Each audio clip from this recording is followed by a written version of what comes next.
Welcome back, everyone. We're diving into the life of, well, John D. Rockefeller. I mean, everybody knows him, right? The Standard Oil guy. But, like, there's this whole other side to the story. Oh, yeah.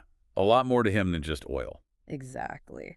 So we've got some excerpts from a biography here, and I'm kind of curious, like, how does someone go from, you know, practically nothing to being the richest guy on the planet? Well, it's that classic rags to riches tale, but it's also about, well, ambition and innovation. And yeah, we can't forget some pretty hardcore business moves, too. Hardcore is putting it mildly. But let's back up. He's born in 1839, right? Poor farming family. But Yeah. his dad, Devil Bill, what a nickname, was a total con man, apparently. hmm Like, gone for months, then back with, like, fancy gifts. Oh, absolutely. That kind of instability, imagine growing up with that. One minute it's poverty, the next it's sudden wealth, and all from shady dealings. I mean, that had to mess with young John's head, right? Like his whole view of the world. For sure. And maybe even, like, where the line is between right and wrong, you know? Definitely. Shapes your sense of what's possible, good and bad. But even as a kid, he was doing business. Raising turkeys, keeping super detailed records. Like, he was born for this, almost. Yeah, you see that entrepreneurial mindset early on. Yeah. And then he has to drop out of school at 16. Family needs him to work. So job day becomes bigger than his birthday. That tells you something about his priorities. Work ethic for sure. So he starts as a bookkeeper, which makes sense, detail-oriented guy. But he's already thinking bigger, right? Partners up with Maurice Clark. They do produce Clark and Rockefeller, the name. Civil War hits, they're doing well. But here's the thing. John's against slavery morally, but he's profiting off the war. How do you square that? It's one of those contradictions you see in Rockefeller's life. Hmm. Maybe his pragmatism, putting aside his personal beliefs to get ahead.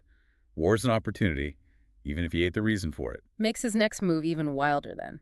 He invests in an oil refinery, ditches a safe business for this, like brand new risky oil thing. Well, the guy who owned it, Samuel Andrews, had this refining process, a secret, using sulfuric acid. And this was when kerosene lamps were the hot new thing. Huge demand. John saw that. The potential market was massive, plus always looking for an edge. Had to be different, be better. And it was brilliant. Kerosene takes off, and bam, Standard Oil is born. Buys out partners, brings in Henry Flagler, both of them driven like crazy. Empire building time. Like going to war, but in the Yeah. business world, Right. And they knew to win, you got to be one step ahead, even if it means playing rough. Which brings us to the railroad rebates. Secret deals with the Erie and New York Central lines get lower shipping costs. Seems smart on the surface, but But when you're as big as Standard Oil, those savings become a weapon. They could undercut anyone. Competitors had to drop their prices, sometimes even lose money just to keep up. It was meant to force them out, basically. brutal. And then there's the South Improvement Company, this whole alliance to control the entire oil industry. Was that taking it too far? The SIC, oh, that was a big swing, and it backfired hard. Public hated it. Protests, boycotts, the whole thing. John, supposedly, thought it stabilized the oil market, which was all over the place. But hard to ignore that it also gives Standard Oil total power, no competition at all. And that backfiring is important, right? Because then we get the Cleveland Massacre, where he buys up like 22 out of 26 refineries in Cleveland in, what, like a month and a half? 6 weeks, yeah.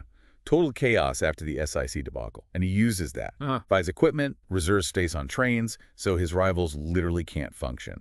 Smart but ruthless, right? By 1873, he's got 90% of U.S. refining. Monopoly, no two ways about it. But think about it, kerosene, people needed that for light. And now one guy controls the price. What does that do to folks? Yeah, you start to see the issue, right? When a company gets that big, it can dictate what people pay. Not always fair. This is why later on we get those antitrust laws to prevent this kind of thing. Right, because it's not just a business game, it affects everyone.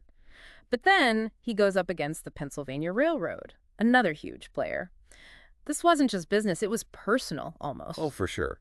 The Pennsylvania Railroad, they were the big dogs, controlled so much track.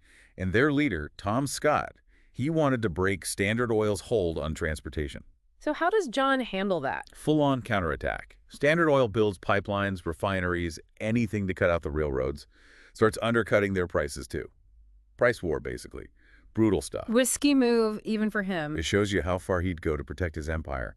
And it wasn't just about the companies, right? People's jobs were on the line. Whole industries were getting shaken up. It's like easy to forget that part. Behind all the money, there were real consequences. Absolutely. And this fight, it had ripple effects, Scott, he was a mentor to Andrew Carnegie, the steel guy. When Scott's plans went south, He pointed the finger at Rockefeller. Bad blood brewing there big time. Like a Shakespeare play, right? These Yeah. titans clashing, huge egos, huge stakes. It's a good reminder that business isn't just numbers. It's people, personalities. And sometimes those rivalries can change everything. So all this is happening. John's personally living pretty modestly, even though he's loaded. But then new problems pop up. Electricity starts replacing kerosene lamps. 80 new oil fields are found, shaking things up. This is where John shows just how smart he was. Adapts to the changes. Goes for vertical integration. Controls every part of the oil business from the ground to the customer. Explain that, like, how does that help? Think about it. You produce the oil, you ship it, you refine it, you sell it. No middleman, total control, way more profit. And you can undercut anyone who relies on someone else for even one part of that process. Like having all the pieces and no one else can play. Exactly. And this lets him survive the changes. Like they find this bad quality oil in Ohio. Skunk oil, they called it because it stunk so bad. Most folks thought useless. John figures out how to refine it, turns trash into treasure. Guy was an opportunist, that's for sure. He was adaptable, that's the thing. Not afraid to try new stuff, always improving. And then, of course, cars start showing up. Suddenly, everyone wants gasoline. Standard Oil was ready for that because, again, he controlled it all, thanks to that vertical integration idea. He saw the future. It's wild. But funny thing is, early on, he was a terrible investor. Oh, yeah. Brings in Frederick Gates to handle his money. And Gates is a Baptist minister. Who'd have thought? Weird choice, right? Turned to be genius. Gates brought this whole different perspective. Ethics, long-term planning, stuff John wasn't so good at. Taught him a lot. Shows you, even the best need help sometimes. Humility to admit that and learn from others. And John Jr., his son, he joins the team too. Smart guy, sharp in business. Together, they make some big plays. Most important, investing in those iron ore mines in Minnesota, the Mesabi Range. Now, this puts them head-to-head with Carnegie. Two giants about to collide. That's right, because that ore was crucial for steel. Now it's not just oil, it's a whole new industry.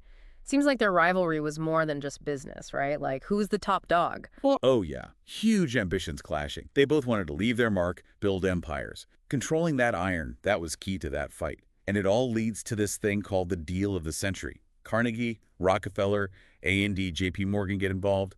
This deal changes the whole steel industry in America. We're talking Carnegie, the steel guy, and Rockefeller, Mr. Oil. What's his deal all about? Well, Carnegie, he's got the mills to make the steel, but he needs the ore.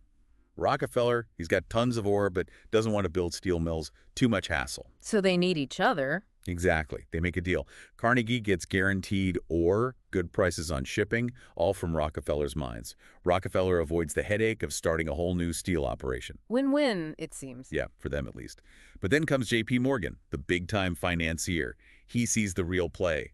Combine Carnegie's steel empire with Rockefeller's ore, make one mega company. U.S. Steel is born. Right there. And it's John Jr., Rockefeller's son, only 27 years old, who negotiates this, gets his dad a ton of stock in U.S. Steel. Pretty amazing.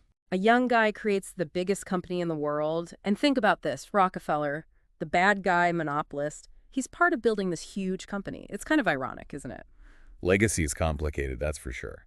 But while U.S. Steel's rising, so is the anger at Standard Oil. People are seeing them as greedy, crushing the little guy. Bad PR, basically. This is when Ida Tarbell comes in. Her articles, they were like a bomb going off, exposing all of Standard Oil's dirty laundry. Tarbell, her dad had gotten screwed over by Standard Oil, so she had a score to settle, right? But she did her research and her writing. Wow, powerful stuff. People were already worried about big companies, and this just confirmed it. Perfect timing, too, because now you've got Teddy Roosevelt, the president. Busting trusts is his thing. Yeah, Roosevelt saw Standard Oil as public enemy #1, uses the Sherman Antitrust Act, goes after them in court. Big showdown. What happens? Supreme Court, 1911, they rule. Standard Oil, it's a monopoly, got to break it up. 34 new companies, huge win for the trust busters, and a turning point for how business is done in America. But get this breakup that's supposed to weaken John D. Rockefeller, it makes him richer. Oh, yeah. The stock he owns in those new companies, Exxon, Mobil, all those, it goes through the roof. Boom, first billionaire in the world. Wow. So they try to cut him down. He ends up even more powerful. What does he do with all that money? He goes into philanthropy. Yeah. The Rockefeller Foundation, 1913. Frederick Gates, remember him? He's in charge, along with John Jr. They pour money into medicine, public health, education, all sorts of good stuff. That's It's a big change from ruthless tycoon to, like, savior of humanity. Was he, like, feeling guilty, trying to make Who amends? knows? Historians argue about that. Was it real kindness or just wanting to look good? Maybe both. Whatever the reason, he had a huge impact. The Rockefeller Foundation has done amazing things, even today. So the big question remains, right? Was John D. Rockefeller a genius hero or a greedy villain? Well, after this deep dive, I'm thinking maybe both. He was complicated, he changed the world, but not always for the better. He's a symbol of that time, the Gilded Age, all that ambition and excess. He was brilliant, no doubt. Yeah. Revolutionized oil, a master of business, and then gave away huge amounts to help people. But he was also ruthless, crushed his competition, sometimes unfairly, got what he wanted, even if it hurt others. It's a reminder that history is messy, people are complicated. Even the most powerful people, they're shaped by their time, their good and bad sides. It makes you think, right? About ambition, about ethics, about what kind of mark we want to leave on the world. Heavy stuff. Yeah, what's our legacy going to be? That's worth thinking about. Definitely. Well, that wraps up our deep dive into the life of John D. Rockefeller. Tough spot for Carnegie, actually. He's the steel king, but without a good source of iron ore, he can't make much steel. Rockefeller, well, he's sitting on mountains of the stuff, but doesn't want to get into the whole messy steel-making business. So they each have what the other needs. Bingo. Mm. So they hammer out a deal. Carnegie gets his iron ore, guaranteed supply, good shipping rates, all from Rockefeller's mines. And Rockefeller, he stays out of steel, avoids a whole lot of trouble. Sounds like everyone wins. For them, yeah, probably. But then enter J.P. Morgan, the OG financier, right? He sees the big picture. Why not merge Carnegie's steel empire with Rockefeller's ore?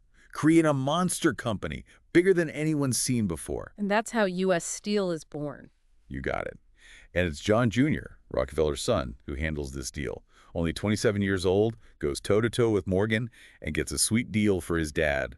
Tons of U.S. Steel stock. Amazing.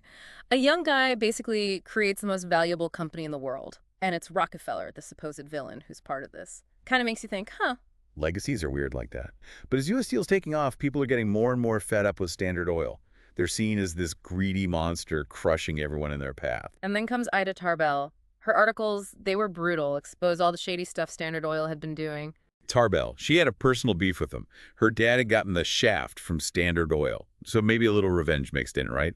But she did her homework. Her writing was so powerful, and it hit at the right time. People were already suspicious of big corporations. This just proved their fears. And then you've got Teddy Roosevelt becoming president. Trust-busting Teddy, that was his thing. Roosevelt saw Standard Oil as the worst of the worst. Used the Sherman Antitrust Act, took them to court, the whole 9 yards. Showdown time. What happens? Supreme Court. In 1911, they make the call. Standard Oil, you're busted. Right. Break them up into 34 smaller companies. Huge win for the trust busters, and it changed how business was done in America forever. But here's the crazy part. This whole breakup thing's supposed to hurt Rockefeller. It made him even richer. Oh, yeah. All that stock he had in those new companies, Exxon, Mobil, all those, it goes up like crazy. Yeah. Bam, he's the world's first billionaire. So they try to take him down, and he ends up on top. What does he do with all that money? He goes all in on philanthropy. Starts the Rockefeller Foundation, 1913. Frederick Gates, remember the minister? He runs it with John Jr. They pour money into it like everything. Medicine, public health, education, all kinds of good causes. What a change, huh? From ruthless businessman to, like, a benefactor of humanity. It makes you wonder, was he trying to, like, make up for his past? Tough to say. Historians still debate that. Was it genuine kindness or trying to fix his image? Maybe a bit of both. Whatever the reason, he had a huge impact. The Rockefeller Foundation, they've done some amazing things, still do. So we come back to that big question. Was John D. Rockefeller a hero or a villain? Or maybe something in between? Yeah, after all this, I'm leaning towards something in between. He was a complicated guy, did some good, some bad. A real symbol of that time, the Gilded Age, all that ambition and power, but also the dark side of it all. Brilliant guy, no doubt. Revolutionized the oil industry, a business genius. Yeah. But yeah, also ruthless, crushed his competitors, got to the top, but stepped on a lot of people along the way. His story makes you think about success, about what we're willing to do to get there, what's worth sacrificing, you know? Yeah, heavy stuff. Makes you think about your own life, right? What matters in the end? Right. What kind of impact do we want to leave behind? That's a good question to ask ourselves. Well, that about wraps up our look at John D. Rockefeller. Yeah, no doubt. I mean, those articles, they didn't hold back, Hmm? and people were ready to hear it. The timing was perfect for Teddy Roosevelt, too. Oh, yeah, he was all about taking down those big monopolies. Exactly. Standard Oil, they were like the poster child for what he wanted to stop. So what happened? They actually go to court. Oh, yeah. Big Supreme Court case. Yeah. 1911, the ruling comes down. Yeah. Standard Oil, you're done. Illegal monopoly. Break it up. 34 different companies now. Wow. Talk about a shakeup. That must have been a big win for Roosevelt. Huge. And it changed the game for how businesses operate. No more just running roughshod over everyone. But here's the kicker. They do this to weaken Rockefeller, right? But guess what? It backfires big time. Tell me about it. All those new companies, they start booming. And Rockefeller, he still owns stock in all of them. So his wealth, it explodes, becomes the world's first billionaire, officially. It's crazy, right? They try to take him down and he ends up even richer. What does he even do with all that money? Well, he goes in a completely different direction. Philanthropy. Big time. I'm giving it away. Yep. Starts the Rockefeller Foundation in 1913. His goals, just cure diseases, improve education, solve world hunger, that sort of thing. Wow, that's quite the change. From ruthless oil baron to like a global do-gooder. Almost like he was trying to make up for the past. Maybe, maybe not. Some folks think it was guilt. Yeah. Others say it was just a way to improve his image, PR stuff. Yeah. Honestly, it was probably a mix of both. Whatever the reason, he did a lot of good. I mean, the Rockefeller Foundation, they're still around today doing amazing work. No doubt about that. His legacy is complicated, to say the least. That's putting it mildly. Yeah. So where do we land on Rockefeller? Yeah. Hero. Villain. Honestly, a bit of both, right? I mean, the guy revolutionized the oil industry, built a massive empire, but he also used some pretty cutthroat tactics, stepped on a lot of people to get there. Yeah, he embodies that whole Gilded Age thing. Huge wealth, massive progress, but also a lot of, well, not so great stuff going on underneath. Definitely. His story makes you think about the cost of success. Mm-hmm. What are we willing to do to get to the top? What happens to the people we leave behind? It's not always black and white, is it? Rockefeller's story proves that. Nope. Makes you appreciate the complexity of history, of human nature even. There's always more to the story than meets the eye. Well said. Well, folks, that's our deep dive into the life of John D. Rockefeller. A fascinating figure, a complicated legacy, and a story that honestly leaves you with more questions than answers. And that's a good thing, right? It means we're still thinking about him, debating his actions, learning from the past. Absolutely. We'll leave you with that thought. Thanks for joining us for another deep dive.